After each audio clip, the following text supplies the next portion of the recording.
Está con nosotros, ya llegó y está con nosotros el fiscal general del Ministerio Público de la Acusación. Estamos hablando de Rubén Martínez. Es regional. Perdón, regional. Bueno, pero te ascendí.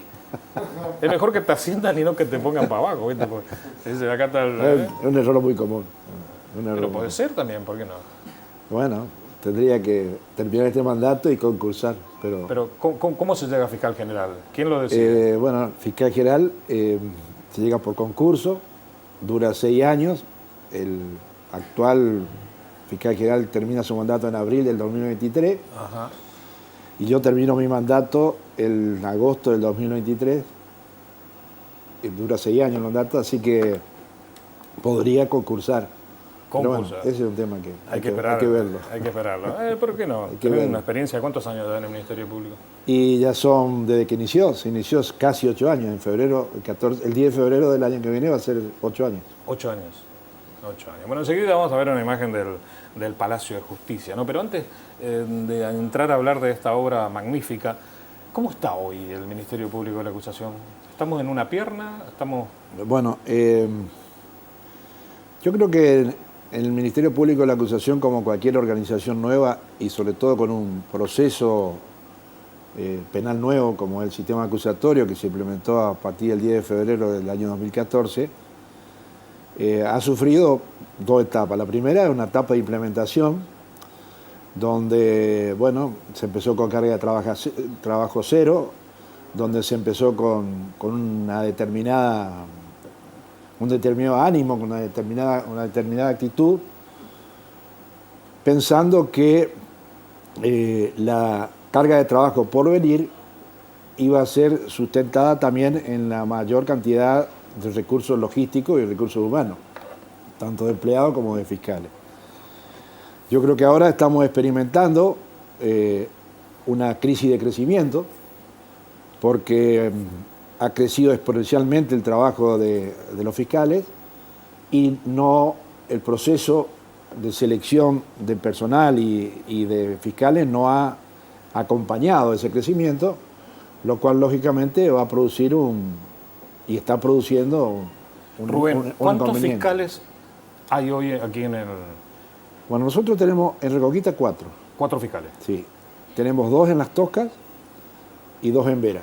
Y el doctor Baglier, que es lo que le llamamos nosotros un fiscal itinerante, tiene sede en Reconquista, pero va 2 días a Vera y también atiende algunos casos en Las Toscas, porque en su momento, cuando ingresó, tuvo que reemplazar al doctor Cou, que tenía un uso de licencia médica. ¿Cuántos fiscales estarían faltando para normalizar? Y tendríamos que tener 15 fiscales. 15 fiscales. Es decir, tendríamos que tener en Reconquista 7 u 8, 8 sería la ideal, y 3 en Las Toscas y 3 en Vera.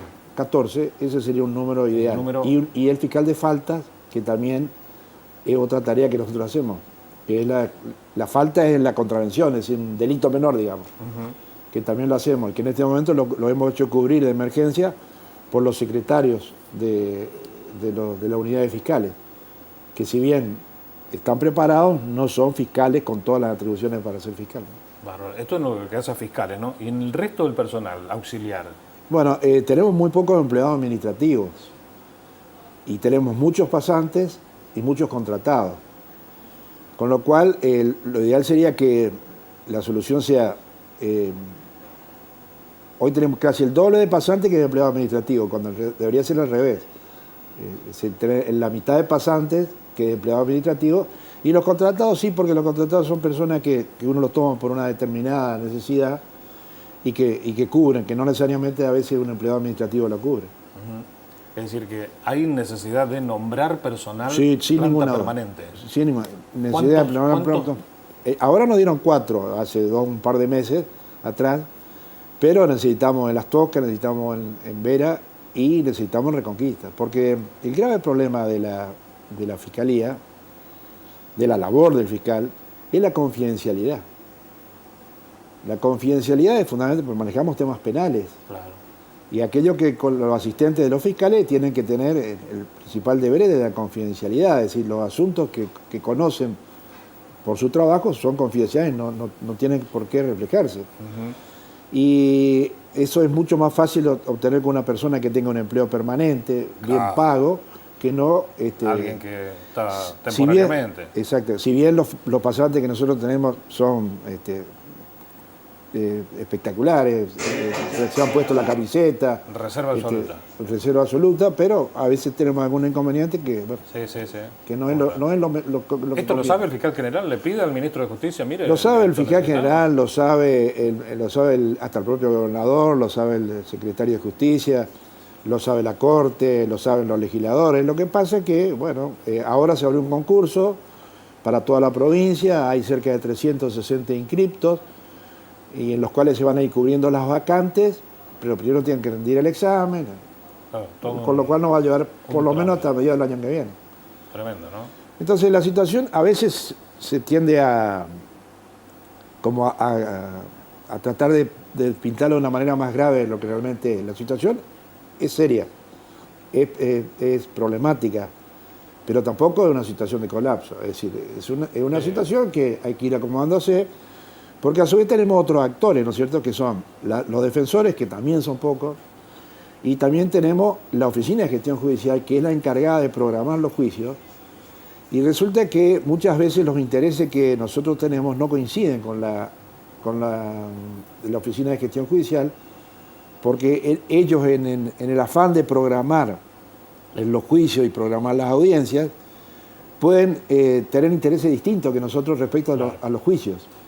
Y esa es una discusión que está actualmente y que fue materia de discusión la semana pasada, que tampoco es tan grave, no hay que pintarla como una cuestión, Conflictiva. pero sí es conflictiva y hay que buscar una solución. Era lógico que esto podía pasar si los recursos humanos no vos te imaginas que el fiscal, nosotros tenemos 4 fiscales, si el fiscal, aparte de estar en juicio, tiene que estar de turno, tiene que ocuparse de la flagrancia, tiene que dirigir las investigaciones, tiene que dirigir su equipo de trabajo, tiene que tener contacto con la víctima, es prácticamente imposible de hacerlo únicamente con 4 fiscales. Entonces, era lógico, y esto lo venimos planteando ya hace 2 años, cuando yo el 22 de octubre del año 19 hice en el Colegio de Abogados un informe anual que tenemos que hacer, donde preveía que si no acompañábamos con los recursos íbamos a tener estos problemas. Pero bueno, es como en la Argentina, esperamos que el problema aparezca para buscar la solución. Como bomberos apagando los incendios. Exactamente, me parece que tenemos que tener... Y esa previsibilidad, y yo sé que hay mucha gente que está en desacuerdo conmigo, pero esa previsibilidad surge siempre y cuando podamos visualizar la problemática por región. No es lo mismo Reconquista que Vera o que Las Toscas. Y mucho menos que Venado Tuerto, que Rafaela o que su estación que Rosario. Cada zona tiene su problemática. Y lo que tenemos que tener es una capacidad de diálogo entre los actores para diagnosticar el problema y buscar la solución por región. Porque lo que ocurre en Rafaela, que tiene 15 fiscales, por ejemplo, no es lo mismo que acá. Hay diferentes... Y bueno, pero la idea siempre que hubo aquí es manejar todo desde Santa Fe. Centralizar la información. Y eso no necesariamente es correcto. Muchas veces las decisiones que se puedan tomar en Santa Fe no son realmente aplicables no son las adecuadas acá o quizás en otras zonas sí, pero no acá. Edgardo, tenemos la imagen de nuestro palacio, de Palacio de Justicia. ¿Cuántos millones de pesos? Bueno, ese es un emprendimiento de la Corte Suprema de Justicia. Hablaban de 870 millones de pesos. Es un proyecto que se inició allá por el año 2008, cuando se firmó el convenio entre la Corte y la Municipalidad para que la Municipalidad ceda lo que era la maestranza municipal. Y realmente es una obra magnífica, que va a jerarquizar nuestra labor, que va a permitir centralizar toda la actividad, es decir, el justiciable va a tener un lugar donde saber dónde ir. Y bueno, tenemos que darle nosotros el contenido y la calidad necesaria para poder acompañar ese magnífico edificio, ¿no? Bueno, frente a toda obra, ¿no? Bueno, le agradecemos a Chile, Punto y Croma, que nos va a sumarse Punto y Croma con este tipo de imágenes que son necesarias para la tele y para los programas, imagen aérea, ¿no? Pero la gente dice, sí, pero entran por una puerta y siguen saliendo por la otra. ¿La puerta giratoria la hicieron? Preguntaba. No es... nosotros los argentinos estamos acostumbrados a tener una mirada siempre parcial de los problemas. Yo te voy a dar un dato. En el año 2014 había 4.500 presos interno, como se llaman ahora, pero vamos a decirlo para que la gente entienda. Hoy hay 7.600. Quiere decir que aumentó casi el doble. Bueno, pero puede haber aumentado el nivel de delito también. Bueno, pero estamos de acuerdo. Tal y así que hemos puesto en situación de prácticamente colapso el sistema penitenciario, porque hoy faltan 1.600 plazas para poner internos. Por lo cual hoy están amontonados en comisarías, en celadurías, en lugares no adecuados, como dice nuestra Constitución, y como debería tratarse una persona humana, más allá de que sea totalmente un delincuente, ¿no es cierto? Pero lo que cuesta entender también es que nuestra ley de proceso acusatorio requiere una serie de requisitos para que una persona quede detenida. Y si esos requisitos no se dan, necesariamente ese hombre tiene que cumplir el proceso judicial en libertad. Porque los jueces están enmarcados en una ley. Sí. Nosotros también, nuestro principio de objetividad nos dice que fundamentalmente lo que se llama riesgos procesales. Riesgos procesales que son el peligro de fuga y el entorpecimiento probatorio. Si no existen esos riesgos procesales, necesariamente el juez, por más que se lo pida, el juez no le va a dar la prisión preventiva y le va a dar una medida cautelar de menor impacto, se llama así. La medida cautelar de mayor impacto es la prisión preventiva. La menor impacto empieza la fianza, la prisión domiciliaria, la fianza, una caución real, hasta la libertad con restricciones, algún tipo de pauta de conducta. Le pregunto, ¿es un problema social de nuestra economía que en los últimos años ha hecho más pobre, tenemos un 42% de pobres?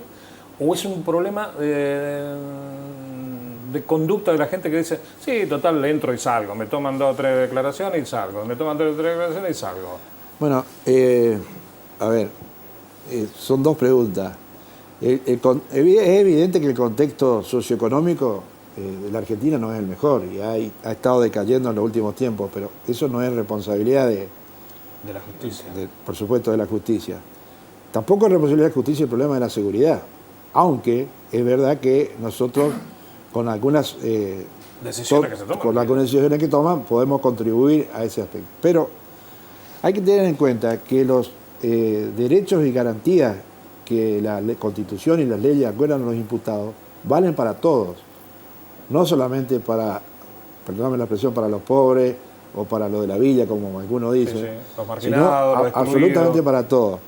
Entonces yo he escuchado a muchas personas quejarse de esas situaciones, pero luego cuando le toca a un familiar de ellos o a alguna persona, dice, pero ¿cómo puede ser? ¿Por qué tiene un buen tipo? No, las leyes se aplican para todos. Si tenemos un paraguas jurídico que nos cubre con esas garantías y con esos derechos, pero también nos da obligaciones de vivir en una sociedad civilizada, evitar los conflictos, bajar la conflictividad social, entender que tenemos que convivir, tolerarnos. Y bueno, esto es toda una maduración de la sociedad. ¿Vamos bien en ese aspecto, doctor? ¿O vamos cada vez peor? ¿Más irritado, más enojado, más embroncado? Bueno, yo creo que realmente estamos viviendo una situación muy conflictiva. Parecería que buscamos los conflictos. Y también sabemos de que hay una gran desconfianza hacia la justicia. Pero sin embargo, lo primero que hace la gente es judicializar el conflicto. Lo que es medio paradójico. Porque desconfío de la justicia, pero lo primero que hago es judicializar el conflicto. Le disparan a la mediación extrajudicial está teniendo muy poco, no tuvo, digamos, el éxito que se esperaba. La mediación y la conciliación, que son salidas alternativas, tampoco la gente lo busca. Prefiere, si todo se recarga en soluciones judiciales, evidentemente vamos a tener. Y si a eso le acompañamos con la falta de recursos y no tener la medida necesaria para poder satisfacer el requerimiento, que la justicia se lentifica. Y entonces empieza el círculo de vuelta, es decir, la desconfianza en la justicia, la conflictividad, es como un círculo pernicioso. ¿Jurado? Bueno, la ley, para adaptarlo a la Constitución Nacional, lo único que falta es juicio por jurado. Algunas provincias de la Argentina ya lo han implementado. A mí no me parece desacertada, me parece que puede ser una solución, pero quizás haya que ir avanzando por partes. porque tiene ventaja, es decir, se habla de jurado por un lado, legos, es decir, sin ningún conocimiento jurídico, y por otro lado un jurado técnico integrado por jueces, como hoy, ¿no es cierto? Hoy tenemos un tribunal pluripersonal de 3 jueces que estudiaron para ser jueces. Y los otros son legos. Tal así que, por ejemplo, los abogados no pueden ser jurados, los maestros no pueden ser jurados. Es decir, Absolutamente. No, tiene lego, absolutamente lego. Y únicamente el juez le da una instrucción, le explica, mire, acá vamos a tratar un homicidio, le explica qué es el homicidio, le explica qué... Y demás. Y tiene la gran ventaja que se necesita deliberaciones. El jurado se encierra a deliberar y hasta que no alcance una determinada mayoría tiene que seguir deliberando. Eso hoy en el jurado técnico no existe. No existe la deliberación. Cada juez opina como de acuerdo a su ciencia y conciencia. Por eso a veces algunos fallos salen por unanimidad, pero algunos fallos salen con disidencia, con mayoría simple y algunos con disidencias bastante fuertes. Bueno, cuando haya jurado, la deliberación tiene que culminar en una determinada mayoría. Tiene que ser unánime. No unánime, pero con una mayoría prácticamente más que absoluta, prácticamente unanimidad. Entonces tiene que necesariamente producirse esa deliberación. Y también lo que va a significar es que vamos a empezar y a mí me parece importante esto, de que vamos a empezar a visualizar la gente a que la justicia también depende de ellos. Como que ya no hay un juez al cual hay que pegarle si no estamos de acuerdo. Ya, que también la propia comunidad es representada en ese jurado. Porque se saca del padrón electoral, se hace el sorteo del padrón electoral. Es decir, tenés que aceptar. Claro, entonces a vos te van a proponer y después va a ir el defensor y el fiscal y van a empezar a recusarlo, depende de las características que... Cuando ven algunas películas... ¿A cuánto estamos del juicio por...?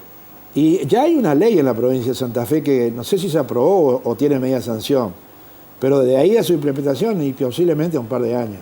Bueno, última, ¿cómo se lleva con los abogados? ¿Se portan bien los abogados? ¿Cumplen los abogados? ¿Son bien, pesados? Mi función como fiscal regional es más de tipo política institucional. Ajá. Por lo tanto, mi preocupación es tratar de llevarme bien con los abogados. Ajá. Por supuesto que hay distintas improntas, la gente, no todos somos iguales, pero bueno, es cuestión de dialogar siempre.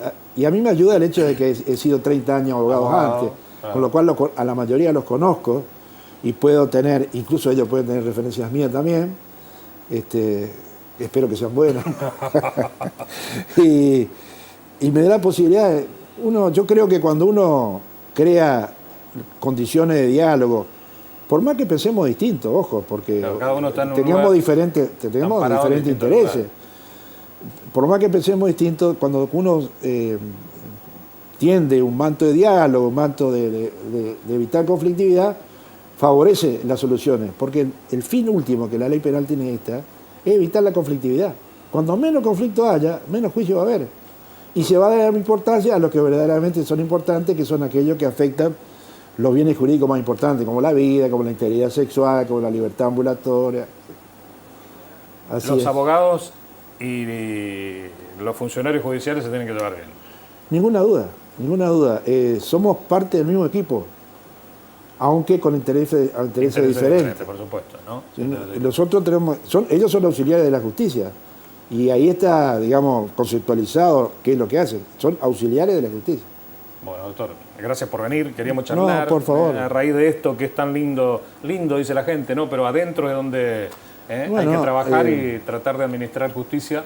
La justicia lenta ya deja de ser justicia y hay que dinamizarla, ¿no? Pero para eso también el Estado tiene que aportar más fiscales, más auxiliares, personal administrativo, todos los elementos técnicos, porque si no nos quedamos ahí a mitad de camino, ¿verdad? Así es. Así que, bueno, yo soy optimista. Yo creo que no ha ido, dentro del contexto que vivimos y dentro de la escasez de recursos, no ha ido demasiado bien. Si vos te fijás y seguimos más o menos la noticia, nosotros estamos solucionando conflictos, incluso con condenas, y entre 10 y 12 conflictos por mes, seguro. Y la semana pasada hubo 4 condenas. Eso antes no existía. Pero no Más porque lento. no existía, porque los funcionarios no tenían. No, porque el sistema es distinto. Claro, El ahora sistema se actual te dinamizó. permite lo que se llaman salidas alternativas, que Exacto. son soluciones del conflicto penal, dejando los juicios orales únicamente para un pequeño porcentaje, para un pequeñísimo porcentaje. Para un pequeñísimo porcentaje que no debe superar el 3%. Cuando sea fiscal general, acuérdese de este programa. No creo, no lo creo. Bueno, pero de cualquier manera le agradezco. Gracias por venir. Bueno, gracias.